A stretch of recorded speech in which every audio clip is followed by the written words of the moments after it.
what we have discovered is that the way we learn is through movement. Something big happened in 1999.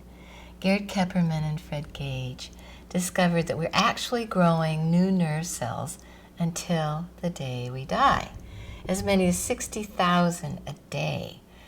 And we're growing them mainly in an area of the brain called the hippocampus, which has to do with memory. Though recently we found that we're also growing them in the spinal cord and in the olfactory lobes that have to do with smell. But what was interesting too is Henrietta von Prague, working at Marion Diamond's laboratory in Berkeley, they had discovered 25 years ago that rats were growing new nerve cells in the hippocampus, and a lot, and in enriched environments.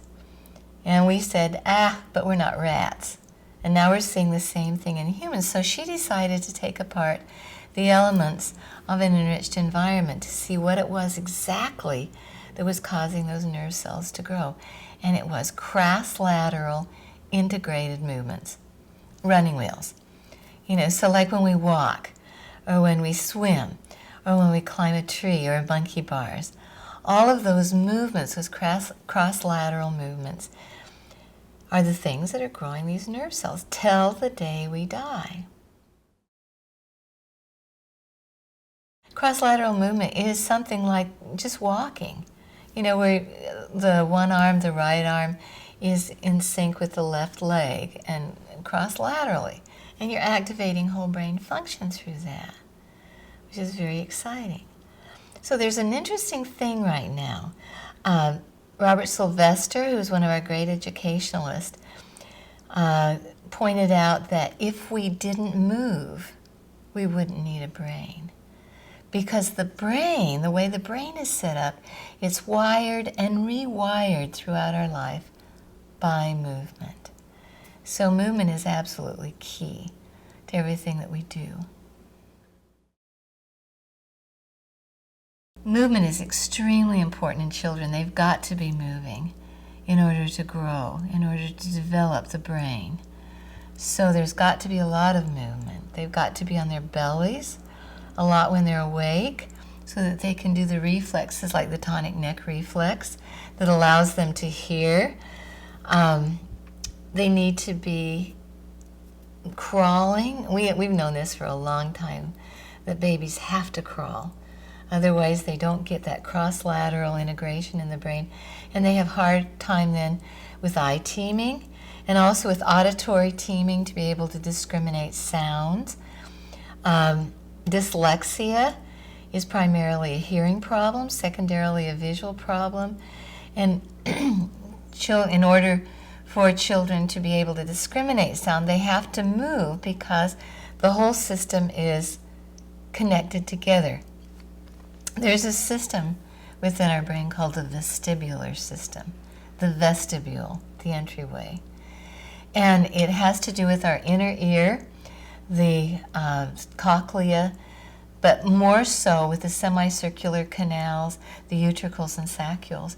And it has to do with balance and movement. The more we move, the more we hear, and the more we are able to move, and the more the brain grows. So extremely important for children. They've got to be moving. They've got to be testing out their bodies. They've got to be climbing on furniture. That's what furniture's made for. They've got to be twirling. They've got to be rolling down hills. They need to be walking on uneven ground because it helps with the head writing reflex so that later on they'll be able to read. So the eyes will team together. Here's another interesting thing, is when you look at the areas of the brain that are the largest, with regard to specific movements, the hands are huge and the feet are huge. So children need to be using their hands a lot. And we need, when we're speaking, when we're learning, we need to be using our hands. The more hand activity we have, the more the brain grows. And this does not count. But the feet are also very important. They give us a sense, a proprioceptive sense of our world. And so we're starting to look now at the fact that children need to be barefoot so that they can really get a sense of the grounding that they need.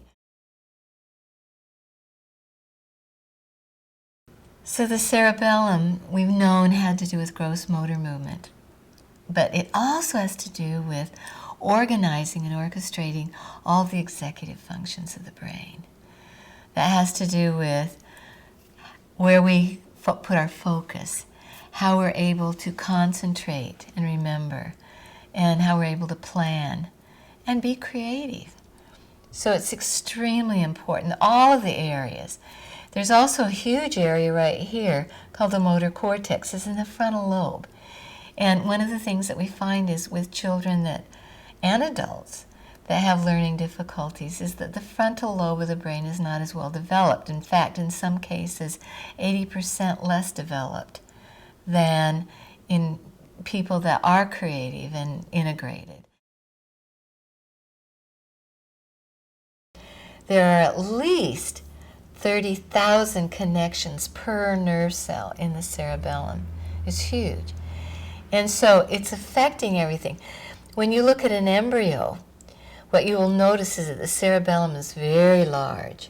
And then the limbic area that has to do with emotions is also large. But the cerebral cortex that we've been focusing on all these years is small.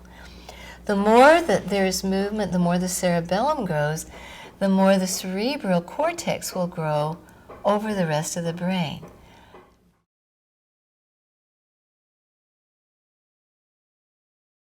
The more we move, the more stimulus we're getting to our nerve cells. The more stimulation we get to the nerve cell, the more it will develop around it an insulating layer called the myelin sheath. The more we develop this myelin sheath around there, the faster the impulse will go, quicker. And what happens is these nerve networks now then become hardwired. And so they become easy. It just becomes easier and easier and easier for us to do those actions than when we first started them. But also, now the brain is familiar with it. It doesn't have to work as hard, and then it can learn something else. And so that you're tying back in. Okay, one of the things I know you might think is when we look at these hyperactive children, they're always moving. And you think, oh, well, shoot, they're moving. But they are not integrated. The movement is not integrated. If you see them, they can run forever because it's a propelled fall. But if you ask them to stand with balance on one foot, they can't do it. They can't skip. They can't hop because they have no balance. And it's that balance mechanism that is really the aligning factor within the brain.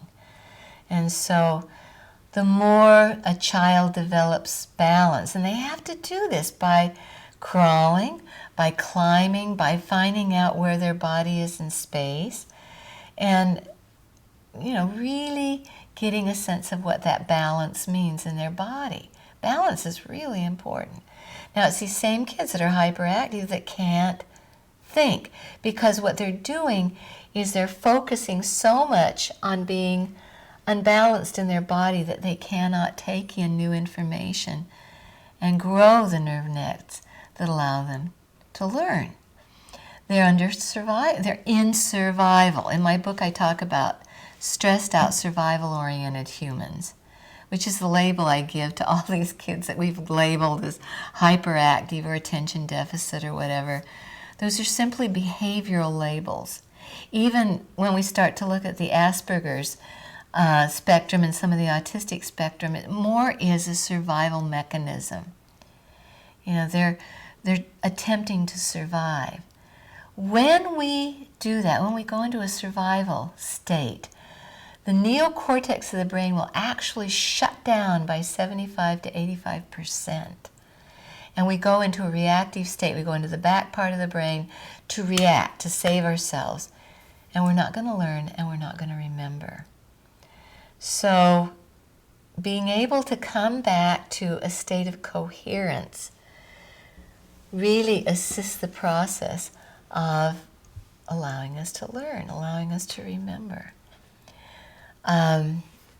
Any cross-lateral integrated movement, whether it be yoga or Tai Chi or brain gym. The brain gym is the work that I work with a lot, which is just simply a cross-lateral movement, will again integrate and focus the brain so that it can now learn and remember.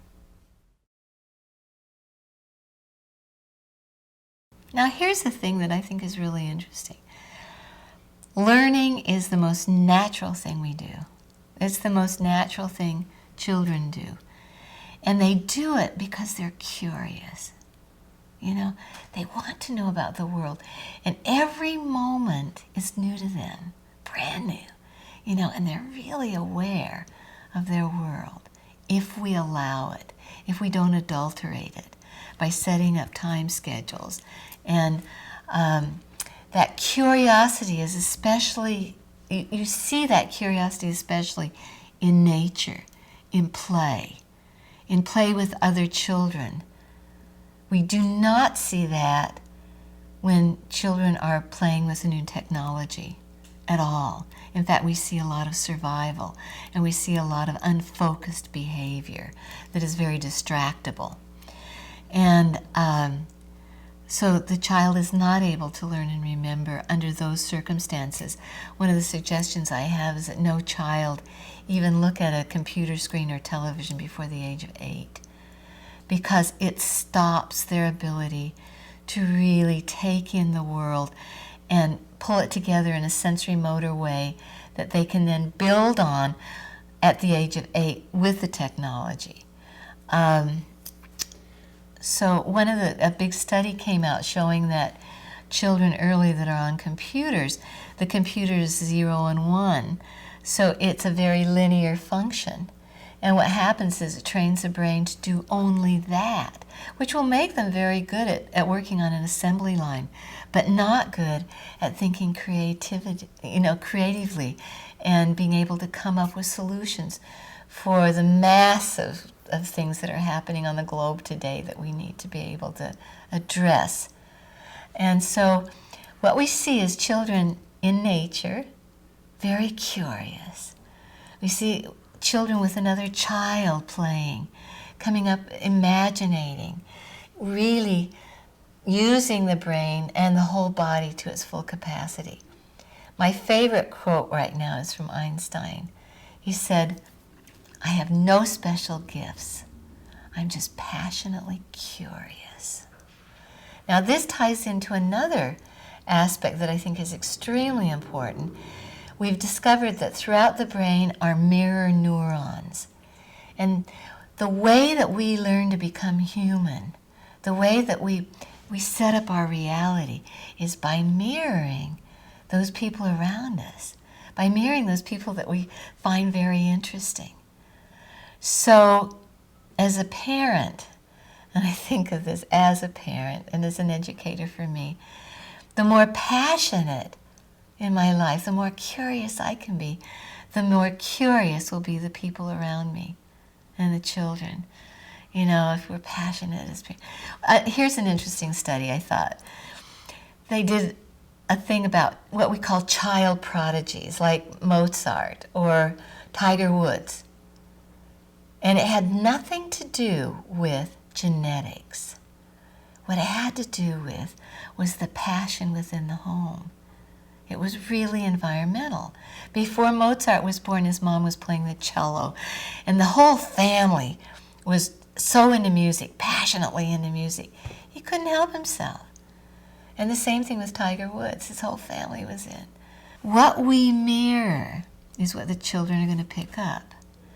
Now, if we're stressed out, then our children will also be stressed. And so I think it's a very important aspect. One of the wonderful things we know is just taking a walk stops the stress. Movements, like I say, like yoga or dancing or doing the brain gym, the cross-lateral integrated movements, instantly stops that stress. And we're able to come back to a coherent state and passionate, curious models in our world.